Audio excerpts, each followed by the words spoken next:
ചേട്ടാ, this is Ananthakrishnan, Naveen. രണ്ടുപേരും തയ്യാറെടുത്ത് വന്നിരിക്കുകയാണ്. അതെ. അമ്മാവ അവര് രണ്ടും കൽപ്പിച്ചിരിക്കുകയാണ്. അമ്മാവൻ വല്ലതും കൽപ്പിച്ചിരിക്കുന്നുണ്ടോ? ഞാൻ മൂന്നും കൽപ്പിച്ചാ വന്നുകൊണ്ടിരിക്കുന്നത്. ആ എന്നാ വിസിലടേ. ഓക്കെ, നമ്മുടെ നാട്ടിൽ കുറച്ച് കാലം മുമ്പ് വരെ കുട്ടികളെ ഭക്ഷണം കഴിപ്പിക്കാൻ നമ്മളെ അകമഴിഞ്ഞ് സഹായിച്ച ഒരാളുണ്ട്, കോക്കാച്ചി. ഈ കോക്കാച്ചി വരുമെന്ന് പറഞ്ഞ് പേടിപ്പിച്ചിട്ടാണ് ഭക്ഷണം കൊടുത്തത്. പക്ഷേ ഈ കോക്കാച്ചിയുടെ സ്ഥാനം ഇന്ന് മൊബൈൽ ഫോൺ ഏറ്റെടുത്തു. കാരണം കുട്ടിയുടെ കയ്യിലൊരു മൊബൈൽ കൊടുത്തു കഴിഞ്ഞാൽ നമ്മൾ എത്ര ചോറ് കഴിപ്പിക്കണം എന്ന് വിചാരിച്ചാലും അത് സിമ്പിളായിട്ട് കുട്ടിയെ കൊണ്ട് കഴിപ്പിക്കാൻ പറ്റും. കുട്ടി പോലും അതറിയില്ല. മൊബൈൽ നമ്മുടെ ജീവിതത്തിൻ്റെ ഭാഗമായിരിക്കണം, അത്രയ്ക്ക് തന്നെ. അപ്പോൾ ഞാനൊരു ദിവസം വളരെ അത്യാവശ്യമായിട്ട് എൻ്റെ ബൈക്കിൽ ഇങ്ങനെ പോയിക്കൊണ്ടിരിക്കുകയാണ്. ഇതിൻ്റെ ഇടയിൽ എൻ്റെ മൊബൈൽ റിങ് ചെയ്തു. ഞാൻ ഫോൺ എടുത്തില്ല, കാരണം നിർത്താൻ സമയമില്ല. വീണ്ടും റിങ് ചെയ്തു, എടുക്കുന്നില്ല. അങ്ങനെ ഒരു 4-5 തവണയായപ്പോൾ എനിക്ക് മനസ്സിലായി ഏതോ അത്യാവശ്യക്കാരാണെന്ന്. അപ്പോൾ ഞാൻ വണ്ടി നിർത്താതെ തന്നെ ഫോൺ അറ്റൻഡ് ചെയ്തു.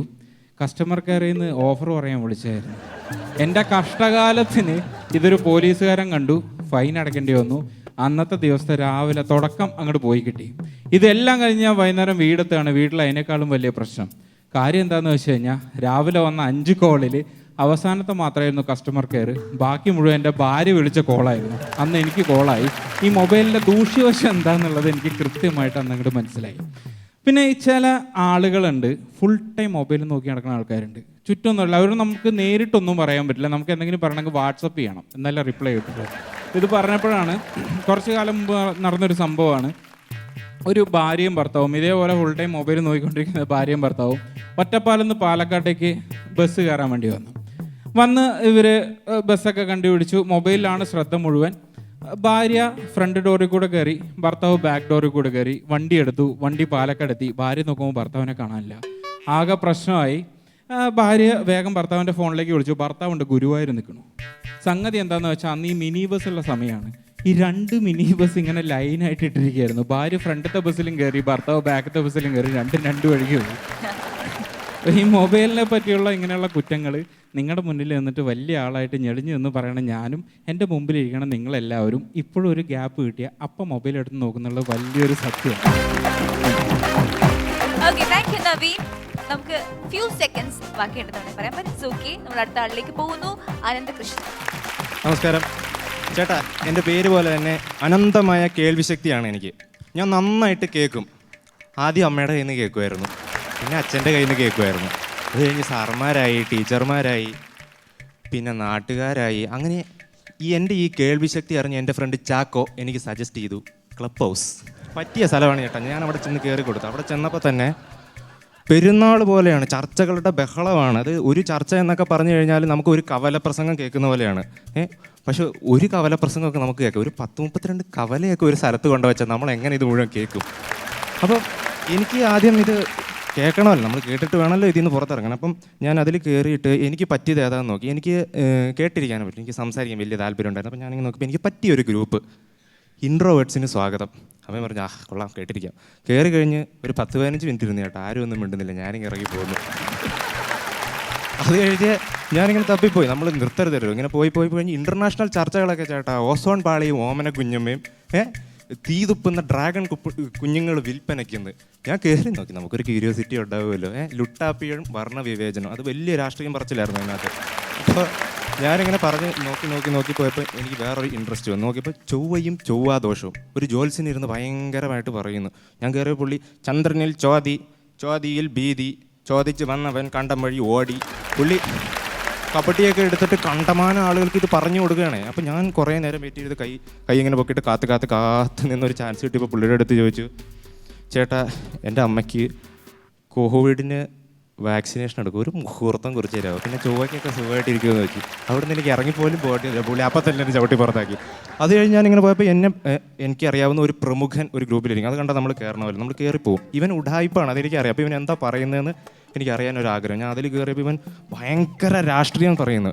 ഇതിനെപ്പറ്റി നമ്മൾ ചർച്ച ചെയ്യണം, ഇത് ചർച്ച ചെയ്യപ്പെടേണ്ട വിഷയമാണ്. ഇന്ത്യൻ ജനതയോട് കാണിക്കുന്ന ക്രൂരതയല്ല ഇത്, സോഷ്യലിസ്റ്റിൻ്റെ ആധുനികവൽക്കരണത്തിൽ എന്തുകൊണ്ട് ഇത് ഉൾപ്പെടുത്തുന്നില്ല എന്നൊക്കെ പറഞ്ഞിട്ട് ഇവൻ ഭയങ്കരമായ രാഷ്ട്രീയം. അപ്പോൾ ഞാൻ എൻ്റെ പൊന്നെ, ഈ ഉടായ്പാണ് ഈ കിടത്ത് പറയുന്നത് ആലോചിച്ചിട്ടേ ഞാൻ ഇറങ്ങിപ്പോകാൻ നേരത്ത് വെറുതെ ആ ഗ്രൂപ്പിൻ്റെ പേര് നോക്കിയപ്പോൾ മുട്ടപ്പഫ്സിലെ പകുതി മുട്ടയുടെ രാഷ്ട്രീയം. അപ്പോൾ ഇത് കേട്ടിരുന്ന് കഴിഞ്ഞാൽ ഞാൻ ആദ്യം പറഞ്ഞില്ല എന്തും കേൾക്കുമെന്ന്. ഇതെല്ലാം കേട്ട് കഴിഞ്ഞപ്പോൾ എനിക്ക് എന്താണ് കേൾക്കേണ്ടതെന്ന് പോലും അറിയില്ല. അപ്പോൾ എൻ്റെ തലച്ചോറ് ചകിരിച്ചോറായി. മാങ്ങ ഏതാ തേങ്ങ ഏതാന്ന് അറിയാൻ പറ്റാതെ. Thanks to Clubhouse. Super super on time. കുറച്ച് കാലം മുമ്പ് വരെ നമ്മുടെ വീട് പഠിക്കൽ, ഈ തുണി, പാത്രങ്ങൾ, അതുപോലെ തന്നെ ചില ഗൃഹോപകരണങ്ങളൊക്കെ വിൽക്കാനായിട്ട് ആൾക്കാർ വരുമായിരുന്നു. ഇപ്പോഴും അതുണ്ട്, പക്ഷെ പഴയ പോലെ അത്ര അങ്ങോട്ട് കോമൺ അല്ല. പക്ഷേ ഈ മൊബൈലിൻ്റെ വരവോട് കൂടിയിട്ട് ഓൺലൈൻ ഷോപ്പിംഗ് എന്നുള്ള പേരിൽ ഇത് ഭയങ്കരമായിട്ട് അങ്ങോട്ട് വിപുലമായി. അപ്പോൾ പലർക്കും ഒരു തെറ്റിദ്ധാരണയുണ്ട്, നമുക്ക് നേരിട്ട് കടയിൽ നിന്ന് കിട്ടുന്ന സാധനത്തിനേക്കാളും വില കുറവായിരിക്കും ഓൺലൈനായിട്ട് വാങ്ങുന്ന സാധനം. അപ്പോൾ എൻ്റെ ഒരു കൂട്ടുകാരൻ ഗിത്താർ ക്ലാസ്സിന് ചേർന്നു. ഇവന് ഗിത്താർ വാങ്ങാനായിട്ട് ഞാൻ ഒരുപാട് കടകളിൽ കയറി ഇറങ്ങി ഇവൻ്റെ കൂടെ. ഇവനൊന്നും ഇഷ്ടപ്പെടുന്നില്ല. ഗിത്താർ ഇഷ്ടപ്പെടാനായിട്ടല്ല, ഇതിൻ്റെ വില ഇഷ്ടപ്പെടുന്നില്ല. കാരണം എന്താ വെച്ചാൽ ഇവൻ നൈസൊരു ചെറിയൊരു പിശുക്കനാണ്.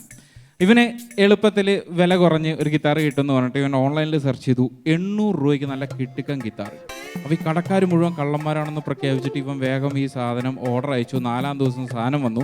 ഗിത്താറിൻ്റെ ഷേപ്പുള്ള താക്കോല് തൂക്കണ പാലക. 150 രൂപയ്ക്ക് കടയിൽ നിന്ന് കിട്ടുന്ന സാധനം 800 രൂപയും കൊടുത്തിട്ട് ഇവൻ വാങ്ങി വെച്ചിരിക്കുകയാണ്. അതുപോലെ തന്നെ ഒരാൾ, നമ്മൾ ഒരു സിഗരറ്റ് വലിച്ചുകൊണ്ടിരിക്കുകയാണ്, ഒരു സൈഡിൽ മൊബൈൽ കോളും വന്നുകൊണ്ടിരിക്കുന്നുണ്ട്. പുള്ളി ഭയങ്കരമായിട്ട് സിഗരറ്റ് വലിച്ച് സംസാരിച്ച് അവസാനം മൊബൈൽ എടുത്ത് താഴ്ത്തിട്ടിട്ട് ചവിട്ടിയിട്ടൊരു പോക്ക്. മൊബൈലിൽ കൂടുതൽ ശ്രദ്ധിക്കുന്നതിൻ്റെ ഒരു പ്രശ്നമാണ്. നമ്മളൊന്നിലും ഓവറാവരുത്. ഞാൻ ഒരു തവണ ഓവറായിട്ട് ഭക്തി കാണിച്ചിട്ടൊരു പണി കിട്ടിയിട്ടുണ്ട് കേട്ടോ. ഞാൻ ആദ്യമായിട്ട് കാടാമ്പുഴ ക്ഷേത്രത്തിൽ പോവുകയാണ്. കാടാമ്പുഴ ക്ഷേത്രത്തിൽ ഒരു 5-5:30ക്കാണ് പോകുന്നത്. അത്യാവശ്യം ഇരുട്ടൊക്കെ ഉള്ള സമയമാണ്. അമ്പലത്തിൽ പോയവർക്കറിയാം താഴത്താണ് അമ്പലം, സ്റ്റെപ്പൊക്കെ ഇറങ്ങിയിട്ട് വേണം. അപ്പം ഞാൻ ഭക്തി മൂത്തിരിക്കുകയാണ്, ഭയങ്കര ഭക്തിയാണ്. ഇറങ്ങിപ്പോകുന്നു. ആദ്യം കണ്ട പ്രതിഷ്ഠയുടെ മുമ്പിൽ ഒരു 10-15 മിനിറ്റ് ഞാൻ ആത്മാർത്ഥമായിട്ട് പ്രാർത്ഥിച്ചു. പിന്നെ താഴെയുള്ള ഒരു പ്രതിഷ്ഠയും വെറുതെ വിട്ടില്ല. നന്നായിട്ട് മനസ്സറിഞ്ഞ് പ്രാർത്ഥിച്ച് പറ്റാവുന്ന വഴിപാടെല്ലാം കഴിച്ച് തിരിച്ച് കയറി വരികയാണ്. നല്ല വെളിച്ചമുണ്ട്. ഞാൻ കയറി വന്നു. ആദ്യത്തെ പ്രതിഷ്ഠ ഒന്നും കൂടി പ്രാർത്ഥിച്ചു. അമ്പലത്തേക്ക് വെള്ളം അടിക്കണ പമ്പ്, അത് നല്ല തറയൊക്കെ കെട്ടി ഗ്രില്ലൊക്കെ ഇട്ട് വെച്ചിരിക്കുകയായിരുന്നു. പിന്നെ എൻ്റെ ഒരു സന്തോഷം എന്താണെന്ന് വെച്ച് കഴിഞ്ഞാൽ എൻ്റെ പ്രാർത്ഥന കണ്ടിട്ട് പുറകിൽ വന്ന് കുറേ പേര് കൂടി പ്രാർത്ഥിക്കുന്നുണ്ട്. ചേട്ടാ, ഞാൻ നേരത്തെ പറഞ്ഞല്ലോ, ഞാൻ ക്ലബ് ഹൗസ് ചർച്ചകൾ കേട്ട് കുറച്ച് വിവരം കിട്ടുമെന്ന് വെച്ചു. ഒരു വാഴക്കയും കിട്ടില്ല. അപ്പം ഞാൻ ആ പരിപാടി നിർത്തി. എന്നിട്ട് ഞാൻ യൂട്യൂബിലേക്ക് വന്നു. അവിടെ ഇപ്പോൾ തരംഗം എന്ന് പറഞ്ഞാൽ അനാലിസിസ് വീഡിയോ ചെയ്യും. അപ്പം ഒരു സിനിമയേക്കാൾ കൂടുതൽ ഇപ്പം മൂവി അനാലിസിസ് റിവ്യൂ ഒക്കെയാണ്. അപ്പോൾ എനിക്കിതിൽ ഇൻട്രസ്റ്റ് ഉണ്ട്. ഞാൻ ഒരെണ്ണം കാണാമെന്ന് വെച്ച് ഒരു പറ്റിയ ചാനൽ കിട്ടി, അനലിസ്റ്റ് സിംഹം. ഞാൻ ഇങ്ങനെ ഒരു വീഡിയോ എടുത്തു, ജല്ലിക്കെട്ട് മൂവി അനാലിസിസ്. ഇതിൽ കയറിയപ്പോൾ തന്നെ പുള്ളി തുടക്കത്തിൽ ആദ്യം തന്നെ പറഞ്ഞുകൊള്ളട്ടെ, എനിക്ക് ഈ സിനിമ ഇഷ്ടമായില്ല. വളരെ ഓവർ റേറ്റഡ് ആയിട്ടുള്ള ഒരു ക്ലീഷേ സിനിമ മാത്രമാണ് ഇത്. ഇതിൽ മധുവിൻ്റെ പ്രകടനം ചെമ്മീനിൽ അത്രത്തോളം നിലവാരത്തിലേക്ക് എത്തിയില്ല. ഞാൻ ആലോചിച്ച് ജല്ലിക്കെട്ടിലേത് മധുവടെ. എന്നിട്ട് ഞാൻ കമൻ്റ് എടുത്ത് നോക്കിയപ്പോൾ എടേ നീ കണ്ടത് വള്ളിക്കെട്ട്, ഇത് ജല്ലിക്കെട്ട് പടവെങ്കിലും കണ്ടിട്ട് വന്ന് അനാലിസിസ് ചെയ്യണേ എന്ന് പറയും. അത് കഴിഞ്ഞ് എനിക്ക് പ്രതീക്ഷ കഴിയില്ല. ഞാൻ എൻ്റെ ഒരെണ്ണോടെ കാണാമെന്ന് വെച്ചാൽ അടുത്തെടുത്തപ്പം ലൂസിഫർ മൂവി അനാലിസിസ് എന്ന്. അപ്പോൾ ഞാൻ ഇതെടുത്ത് നോക്കി പ്രതീക്ഷയോടെ കാണാം. അപ്പോൾ ഇവൻ ആദ്യം തന്നെ പറഞ്ഞുകൊള്ളട്ടെ, എനിക്ക് ഈ പടം തീരെ ഇഷ്ടമായില്ല. വളരെ ഓവർ റേറ്റഡ് ആയിട്ടുള്ള ഒരു ക്ലീഷേ സിനിമ മാത്രമാണിത്. ഇതിൽ തൻ്റെ തന്തയല്ല എൻ്റെ തന്ത എന്ന് പറയുന്നു.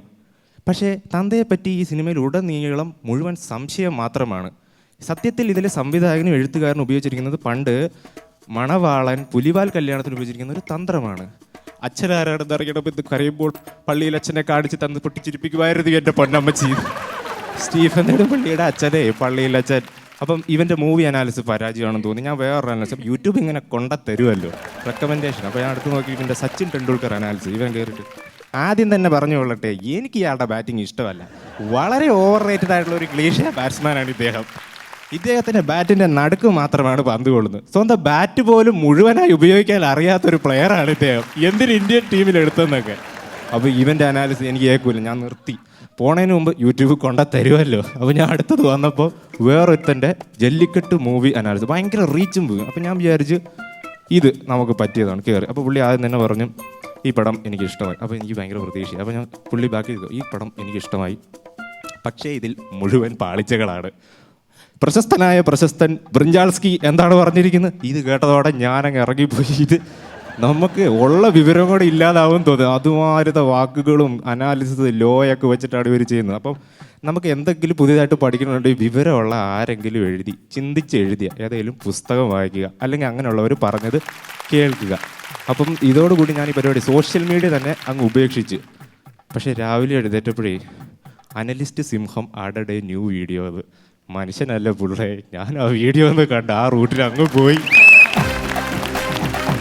രണ്ടുപേരുടെയും നല്ല അടിപൊളി പെർഫോമൻസ് ആയിരുന്നു, നല്ല എനർജി ഉണ്ടായിരുന്നു. നമുക്കിനി ജഡ്ജസിനോട് ചോദിക്കാം എങ്ങനെയുണ്ട് റിവ്യൂസ് ഒക്കെ അറിയാം. ഓക്കെ, പ്രചോദേട്ടാ, രമേശ് ഏട്ടാ, രണ്ടുപേരുടെയും ഗംഭീര പ്രകടനമായിരുന്നു. ഇതിനിടയിൽ താങ്കൾ നമ്മളെല്ലാവരും ഫുൾ ടൈം മൊബൈൽ നോക്കിയിരിക്കുന്നവരാന്ന് പറഞ്ഞപ്പോൾ ഡയാന ആണോ എന്നുള്ള പോലെ എക്സ്പ്രഷൻ ഇട്ടു. ഞാൻ അത് ശ്രദ്ധിച്ചു.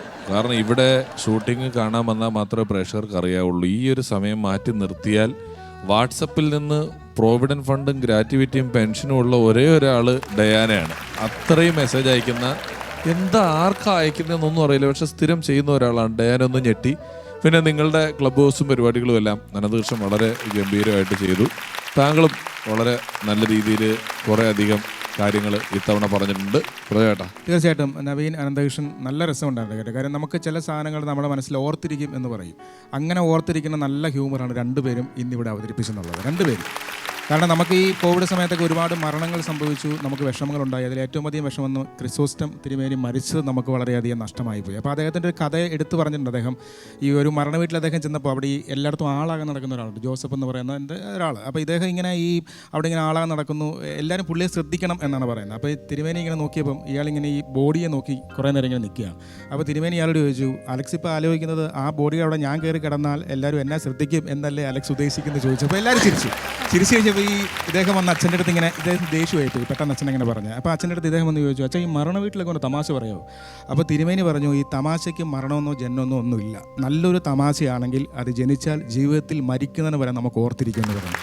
എന്ന് പറഞ്ഞ പോലെ നിങ്ങളുടെ ഈ പറഞ്ഞ പ്രത്യേകിച്ച് അനന്തകൃഷ്ണൻ്റെ ഒക്കെ ഒരു മോഡുലേഷൻ കഥ പറച്ചിൽ ഭയങ്കര രസമുണ്ട്, നല്ല രസമായിട്ട് വന്നിട്ടുണ്ട്. നവീനും അതുപോലെ തന്നെയാണ്, രണ്ടുപേരുടെയും കഥകൾ രസമാണ്. അടിപൊളി.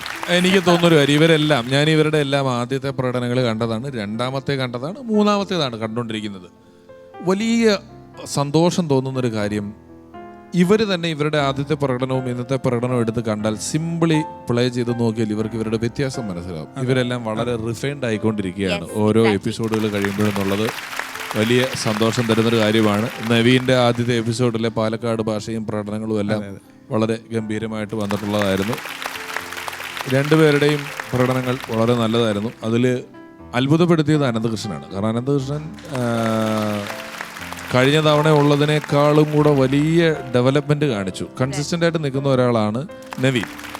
രമേശേട്ടാ, നമുക്ക് ഫീഡ്ബാക്ക് അറിയാം. അനന്തകൃഷ്ണൻ, നവീൻ, യെസ്. ഈ അനന്തകൃഷ്ണനും നവീനും ഒപ്പത്തിനൊപ്പമാണ് പ്രകടനം ചെയ്തതെങ്കിലും ഏറ്റവും പുതിയ കുറെ വിഷയങ്ങൾ എടുത്തുകൊണ്ട് വന്നതും ആ പുതിയ വിഷയങ്ങൾ ഭംഗിയായിട്ട് അവതരിപ്പിച്ചതും സർവോപരി കഴിഞ്ഞ പ്രകടനം വെച്ച് നോക്കുമ്പോൾ ഫാർ ബെറ്റർ ആയിട്ടും പെർഫോം ചെയ്തത് അനന്തകൃഷ്ണനാണ്. അതുകൊണ്ട് ഈ എപ്പിസോഡിൽ ഒന്നാമൻ അനന്തകൃഷ്ണൻ, രണ്ടാമൻ Naveen. Congratulations to both of you. And ഇവരുടെ പെർഫോമൻസിന് ഞങ്ങളുടെ വക ഒരു സ്നേഹ സമ്മാനം, ഒരു എളിയ ടോക്കൺ ഓഫ് ലവ് അപ്രിസിയേഷൻ. അത് വേറൊന്നുമല്ല, RP Entertainments നൽകുന്ന ക്യാഷ് പ്രൈസ്. അപ്പോൾ ഇത് നമ്മുടെ അമൃത ടെലിവിഷന്റെ ഹാപ്പിനെസ് ചാലഞ്ചിന്റെ ഭാഗമായിട്ടാണ് നൽകുന്നത്. അപ്പോൾ ഒരുപാട് സന്തോഷത്തോടെ ഈ ക്യാഷ് പ്രൈസ് ഇവർക്ക് നൽകാനായിട്ട് ഞാൻ രമേശ് ഏട്ടനെയും പ്രചോദേട്ടനെയും സ്റ്റേജിലേക്ക് ക്ഷണിക്കുന്നു. Please. Congratulations, Anandakrishnan and Naveen.